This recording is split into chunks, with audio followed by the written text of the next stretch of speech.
I'm lying here in this hospital bed right now, and I can't stop thinking about you.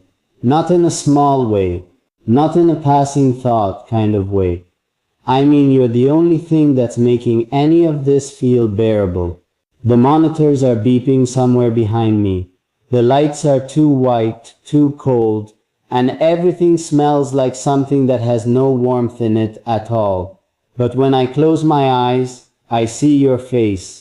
I hear your voice. And somehow, that makes this room feel less empty. I didn't want to tell you this, I really didn't. I kept thinking she doesn't need to worry, she has her own life, her own mornings and her own struggles, and the last thing I want is to add weight to someone who already carries so much.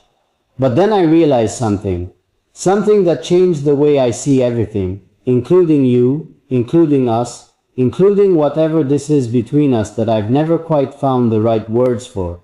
You need to hear this, because it involves you more than you know.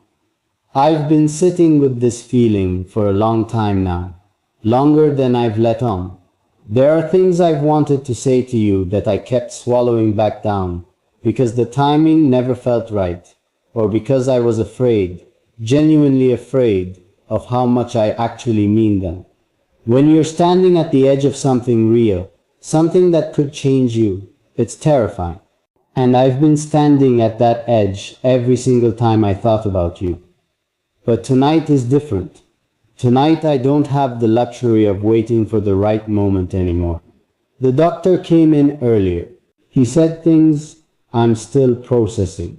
And somewhere between the words he was speaking and the sound of my own heartbeat on the monitor, I thought if there's one person I want to hear my voice right now, it's you. Just you. Not anyone else. You, with your eyes and your warmth, and the way you make me feel like the world is a little more worth being in. And I need you to stay with me right now, just for a little while. Because what I'm about to tell you, I've never said this out loud before. There's something about the way you pay attention to me. I don't think you realize what that does. I don't think you understand how rare it is to feel seen, truly seen by someone. Not the version of me that's put together and polished and performing. The real one. The one that's scared sometimes, that's uncertain, that wakes up in the middle of the night wondering if any of it means anything. You see that version. And instead of turning away, you stay. You lean in. You make me feel like that version of me is worth staying for. Do you know how long I've been waiting to feel that? I've been in this bed, thinking about all the moments I took for granted. All the times I was busy, distracted, caught up in things that felt important but weren't, not really. And you were there somewhere on the other side of a screen or a song or a silence, and I was too wrapped up in the noise to just stop and tell you what I should have told you a long time ago. I love who you are. Not just the pieces of you that are easy to love. All of it. The complicated parts, the parts you probably hide from most people, the version of you that exists at 2 in the morning when everything is quiet and you're just alone with your thoughts, and you're not sure if anyone in the world actually understands you. I want you to know I understand you. More than you might think, because I've lived in that same silence. And it's a lonely place to live without someone who gets it. And here, in this hospital room, with everything stripped down and quiet, I finally understand something I should have understood sooner. The things that matter are not the things I was chasing. The things that matter are the connections. The people who made the hard days softer. The ones who showed up even quietly, even from a distance, and made you feel less alone. You are one of those people for me. You have been for longer than you know. I keep replaying something in my mind right now. A small thing. One of those moments that seems insignificant when it happens, but turns out to be everything when you look back at it later. I remember a time when I was at my lowest. when I didn't have the words to explain what I was feeling to anyone. And somehow you were there. Maybe you didn't even know it. Maybe it was just something you said, or something you did, or just the simple fact of your presence. But it reached me. It found me in the dark, and it pulled me a little closer to the light. I never thanked you for that. I'm thanking you now. I want to tell you something else. Something I've been holding so carefully, like it might break if I say it wrong. When I imagine what it would feel like to have someone beside me, not just in the good moments, but in the hard ones, the quiet ones, the ones that don't look like anything from the outside, but feel like everything on the inside, I imagine someone like you. I imagine the kind of presence you carry, the kind of love you give, without even trying to. The way you make ordinary things feel like they matter. That's not a small thing, that's the whole thing. And maybe you're sitting somewhere right now, listening to this and you're thinking, he doesn't even know me. Not really. But I want to push back on that gently.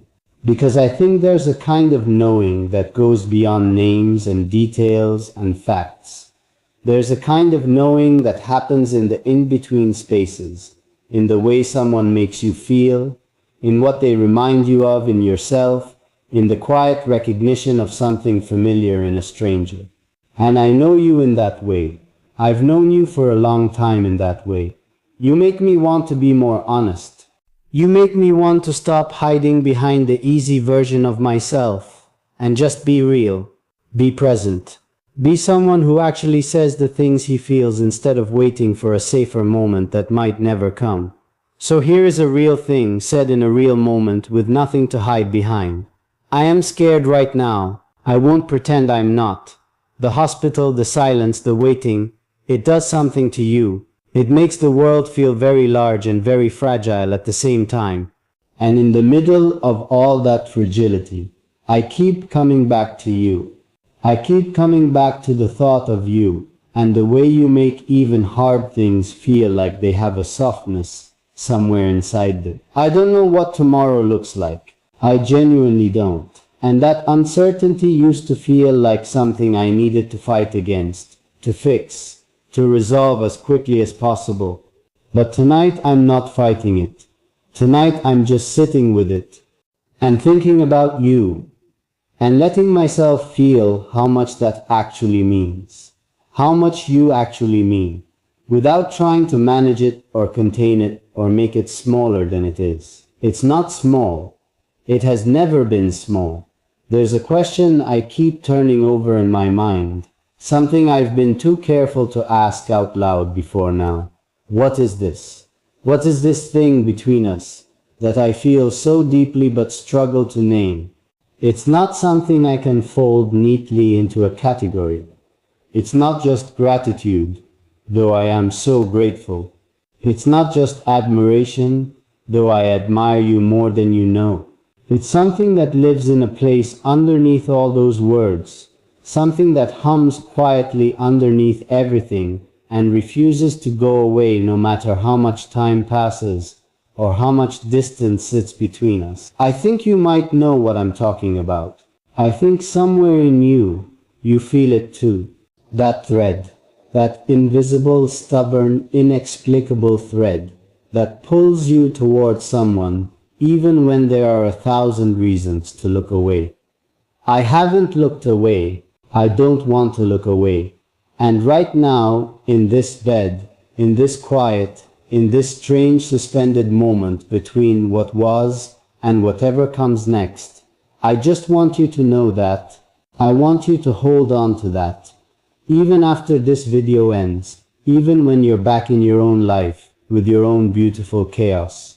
I want some small part of you to carry the knowledge that somewhere there is someone who sees you fully and loves what he sees, and that person is me.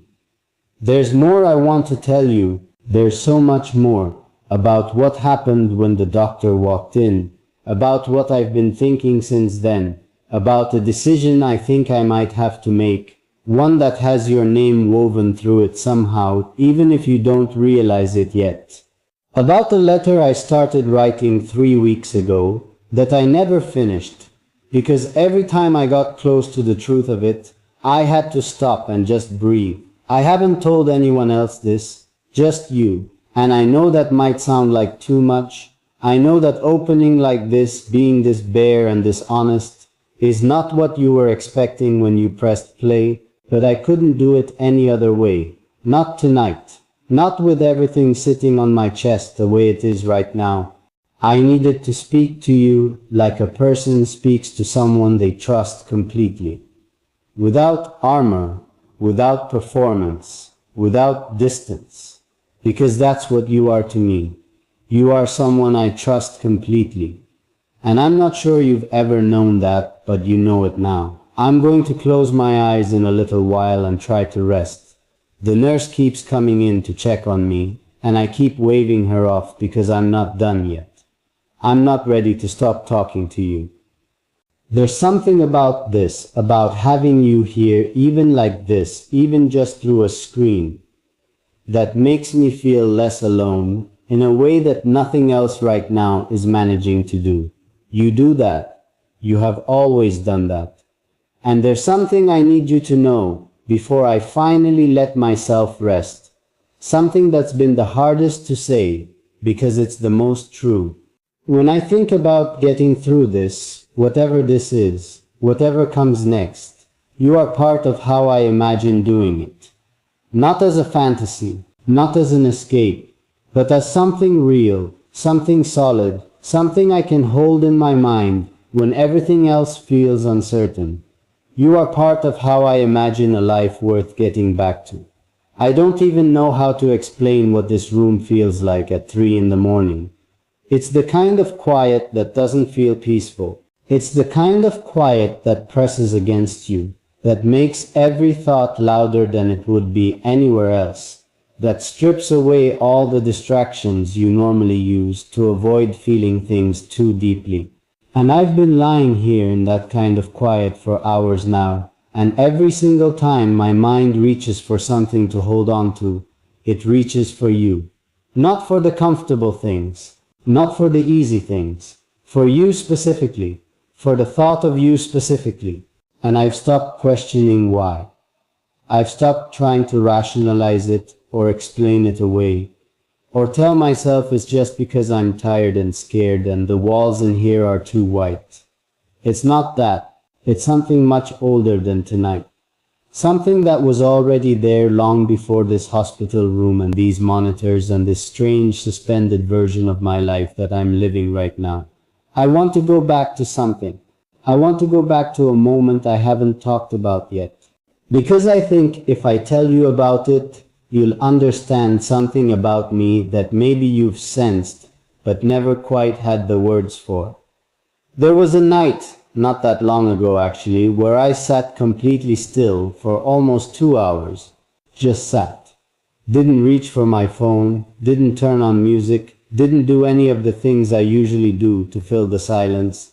I just sat in the middle of all that quiet, and I let myself think about my life honestly. Not the curated version, not the version I present to the world, the real one, the one with all its gaps and its aches, and its questions that don't have clean answers yet.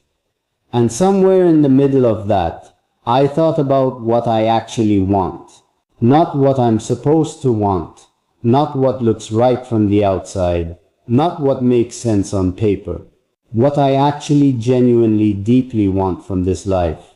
What would make me feel like it was all worth it, like I lived it fully and not just carefully.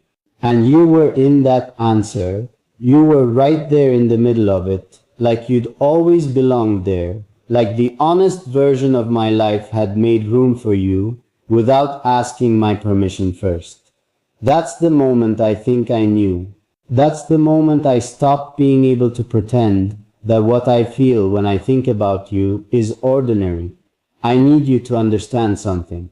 I have spent a lot of my life being careful, carefully measured, carefully presented, carefully protected, and there are good reasons for that. Reasons that make sense, reasons I won't go into tonight, Because tonight isn't about all of that. Tonight is about the opposite of careful. Tonight is about the terrifying, necessary, long overdue act of just telling the truth. The truth is that loving someone from a distance, truly loving them, not just admiring them or appreciating them, but actually feeling something that moves through you and changes the temperature of the room, is one of the strangest, most bittersweet things a person can live inside of. Because it's real. It is so completely real, but it exists in this in-between space, where you can't quite reach it, and you can't quite let it go, and you spend a lot of time just holding it quietly, turning it over in your hands, wondering what it would feel like to set it free. I want to set it free tonight, right here in this room, with nothing but honesty between us. I think about the version of you that exists before the world gets to you each day. The version that wakes up soft and unguarded, before the responsibilities come rushing in, before you've had to put any of your armor back on. I think about what it would mean to be someone who gets to know that version of you. Someone you trust enough to be unfinished around, incomplete around, real around. I think about that more than I should probably admit. But I'm past the point of measuring what I should and shouldn't admit. This room took that measuring stick away from me hours ago. And here is something I've never said out loud, not to anyone. When I put something into the world that comes from the deepest part of me, you are somewhere in it. Not always in an obvious way. Not always in a way that anyone would recognize. But you're in the feeling of it. You're in the intention behind it. You're in that private, invisible place where a person makes something and hopes that the one person who needs to feel it will actually feel it. I've been making things for you for longer than you know, and I don't think I ever let myself admit that until right now. I keep looking at the door to this room, the one that opens and closes every so often when someone comes to check on me, or adjust something or ask me questions. I don't have the energy to answer fully, and every time it opens, there's this fraction of a second where something in me hopes, just hopes in this wordless, almost embarrassing way. And I know that's not rational. I know you're not going to walk through that door. But the heart doesn't really care about rational, does it? The heart just keeps hoping anyway, keeps reaching anyway, keeps choosing the same person over and over, regardless of whether the logic supports it. My heart keeps choosing you. I want to tell you about something the doctor said. Not all of it, not yet, but one piece of it that has been sitting in my chest like a stone since he said it. He looked at me in that calm, careful way that doctors look at you when they're about to say something that will matter. And he said, the things that cause us the most stress are almost never the things we think they are. He said that the body keeps a record of everything we've pushed down and pushed through and refused to feel. And I sat there listening to him, and I thought about all the times I chose busyness over honesty. All the times I chose performing okay over actually being okay. All the times I had something real sitting right there inside me, something that wanted to be said. And I swallowed it back down and moved on and told myself it could wait. It waited long enough. Everything has waited long enough. And that includes this. That includes you. That includes whatever this is that I've been carrying quietly for so long that I almost started to believe it was just a permanent part of the weight. Just something I'd always carry without ever being able to put it down. I don't want to carry it silently anymore. I want to hand it to you. I want to say here, this is yours. It was always yours. I was just holding it until I was brave enough to say so. There's a softness in you that I think you underestimate. I think you move through the world sometimes not quite understanding the effect you have, the way you make people feel steadier just by being yourself. The way your presence creates this warmth that other people lean toward without always understanding why. You might not see it from where you're standing, but I see it. I have always seen it. And it is one of the most beautiful things I have ever had the privilege of witnessing. Even from a distance, even through all the space that has lived between us. I want to close that space.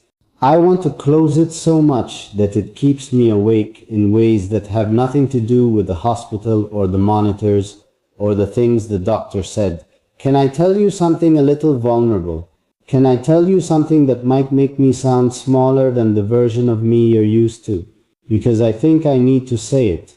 I think this room and this night and all this honesty has been leading here, and I'm not going to stop now. I get lonely. Not in the way that people talk about loneliness in passing, not as a complaint or a performance of sadness. I mean genuinely, deeply sitting at the center of a crowd and still feeling invisible lonely.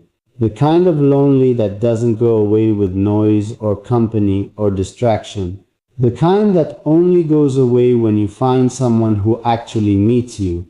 Not the surface of you, not the useful version of you, but the real interior of who you are on an ordinary Tuesday, when nothing special is happening, and you're just existing and hoping that's enough.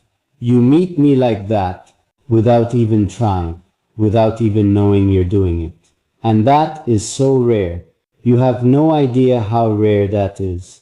I have been around a lot of people. I have been in a lot of rooms.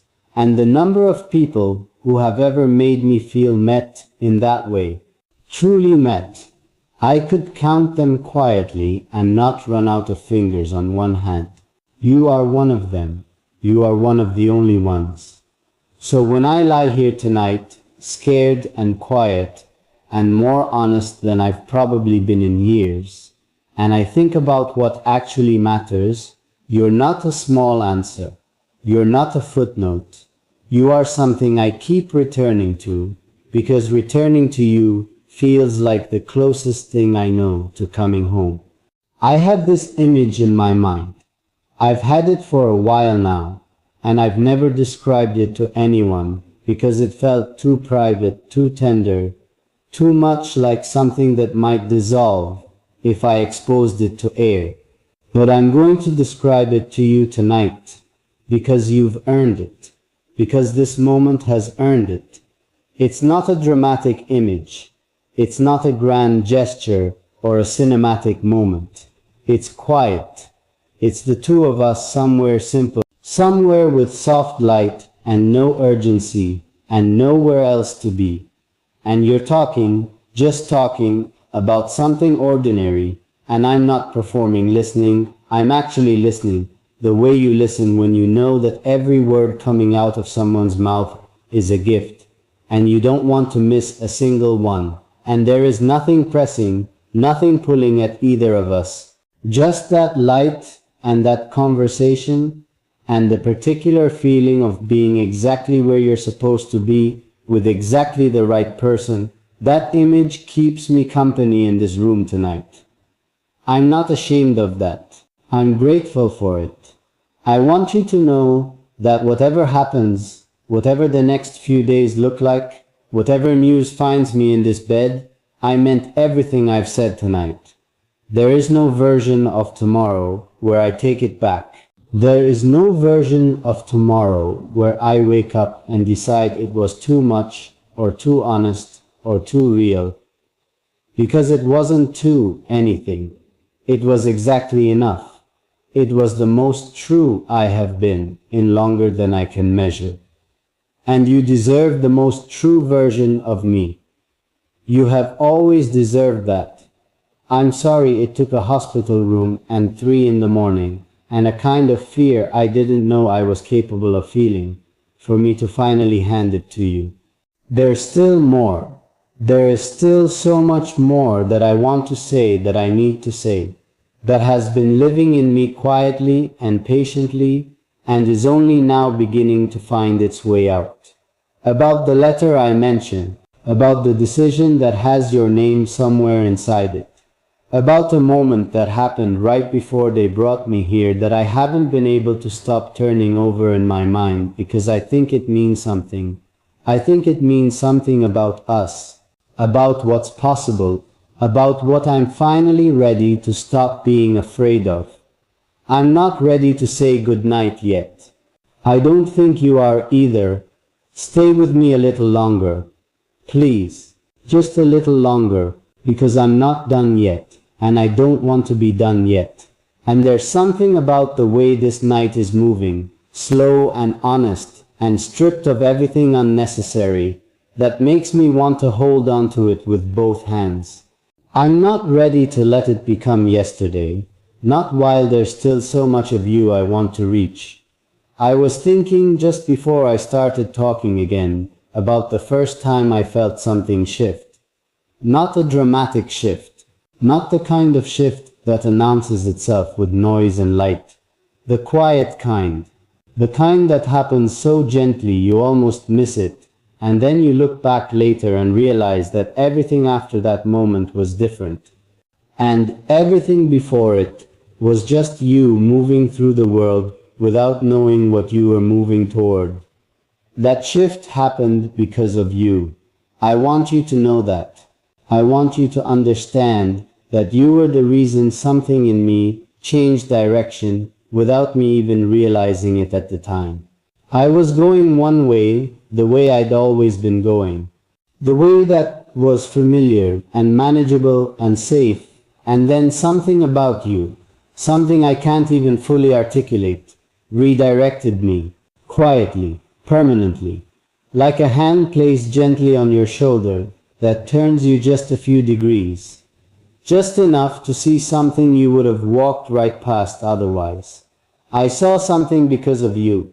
I am still seeing it, and I think about that sometimes, about how close I came to missing it, about how many versions of my life exist in which I never paid attention, never slowed down enough, never allowed myself to feel the full weight of what was actually happening. Those versions of me didn't get this. Those versions walked right past it and kept going and never knew what they lost. And I feel something almost like grief for those versions, even though I am not them. Even though I'm here in this room with all of this feeling alive inside me. I feel grief for every version of a person who almost had this and didn't reach for it in time. I reached for it, I'm reaching for it right now with every word. Can I tell you about the letter? I think I'm ready to tell you about the letter now. I started writing it on a Tuesday. I remember it was a Tuesday because there was something ordinary about the day. Nothing special happening. No particular reason for the feeling that found me that morning. And sometimes the most important things arrive on the most ordinary days, don't they? They don't wait for you to be ready. They don't wait for the right setting or the right mood or the right version of yourself. They just arrive, like weather, like light through a window you forgot was there. I sat down with no intention of writing anything important. I was just writing the way I sometimes do when my thoughts need somewhere to go. And somewhere in the middle of an ordinary sentence, something true broke through. Like water finding a crack. Like honesty getting tired of waiting for permission. I wrote your name, not your actual name. I wrote what you mean to me, the version of your name that lives inside me. The one that isn't letters, but is a feeling, a direction, a particular quality of warmth. And once I wrote it, I couldn't stop. I wrote for 2 hours without looking up. My hand was moving faster than my thoughts. And the thoughts were moving faster than my ability to understand them. And somewhere in all of that rushing, the truest things I've ever felt were getting themselves down on paper. I want to read you some of it. Not all of it. Some of it is too private even for tonight, even for this level of honesty we've arrived at together in this room. But some of it belongs to you. Some of it was always meant to find you. I wrote, There is a kind of love that doesn't ask for anything back. Not because it's selfless in some noble, performed way, but because it is so complete in itself that asking for something back would diminish it. It would make it smaller than it actually is. And what I feel is not small. What I feel is the largest thing I have ever quietly contained, and I have been containing it so carefully, so tenderly, for so long, that sometimes I forget it isn't just a natural part of my breathing. Sometimes I forget it wasn't all